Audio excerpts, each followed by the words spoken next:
लीजिए सुनिए सूर्यकांत त्रिपाठी निराला के लिखे उपन्यास चोटी की पकड़ का भाग 4।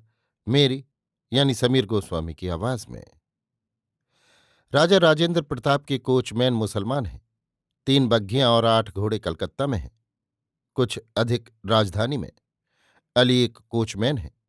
इनके पिता लखनऊ में रहते हैं। पूर्वज ईरान के रहने वाले। बाद को शाह वाजिद अली के न रहने पर मटिया बुर्ज चले आए। शाही खानदान के दर्जी। कपड़े अच्छे सीते थे। अली आवारगी पसंद थे। सुई नहीं चला सके। घोड़े की लगाम थामी। हिंदू भी आदमी है, ये धर्मानुसार समझ में नहीं आया। हिंदू की आख्या गुलाम से बढ़कर नहीं कि अंग्रेजों से लड़ाई में मुसलमान हारे, इसकी वजह हिंदुओं की बेईमानी है, ऐसे विचार पाले रहे। फिर भी खामोशी से काम करते हुए गुजर करते रहे, यानी मालिकों से काम के अलावा दूसरी बात न की।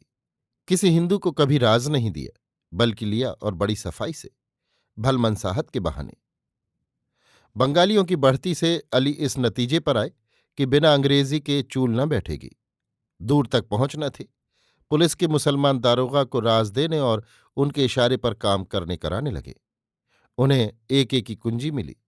जमींदारी हिंदुओं की, कारोबार हिंदुओं का, बड़ी बड़ी नौकरियों पर हिंदू, वकील बैरिस्टर डॉक्टर प्रोफेसर भी हिंदू। यही हिंदू अंग्रेजों से मिले और मुसलमानों से दगा की। अली की आंख खुल गई।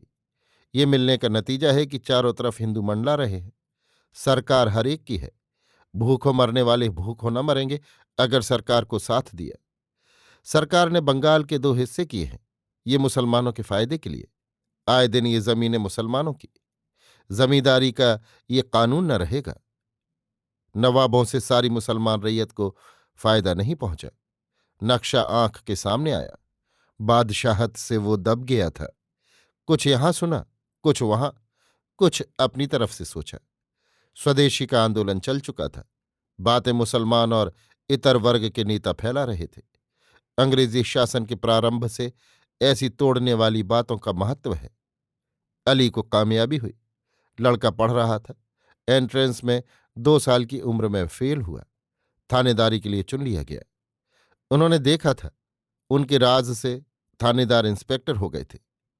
वो अपने लड़के को राज देने लगे। पहले मालिक की गर्दन नापी। सोचा आसामी बड़ा है, तरक्की लंबी होगी। आंदोलन का हाल मालूम था।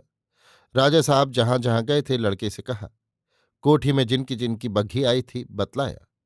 मुसलमान कोचमैनों के नाम लिखवाए, भीतरी सूरत की गवाही लेने के लिए। फिर कहा, राजा थिएटर रोड वाली मशहूर तवायफ एजाज के घर जाता है। वो भी कभी कभी कोठी आती है, कभी अपने वहां बिलासपुर साथ ले जाता है, वहां महीनों ठहरती है। पुत्र ने गंभीर होकर कहा, सरकार से बगावत की तो मिट जाएगा, खैर राज भी खुल जाएगा, आप आराम कीजिए। अली के लड़के का नाम यूसुफ है, पर है बदशक्ल। अली भी शक्ल से ईरानी नहीं मालूम होते। मुसलमान तोड़े कसते हैं। अली हिंदुस्तान पर बुखार उतारते हैं।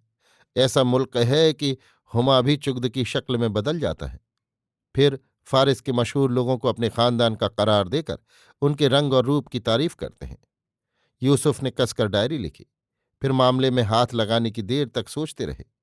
उनके हलके में न राजा राजेंद्र प्रताप की कोठी आती थी, न एजाज की। वो थाने के बड़े थानेदार भी न थे। उनसे बड़े जो 2-3 अफसर थे, कुल के कुल बंगाली। वो खिंचे।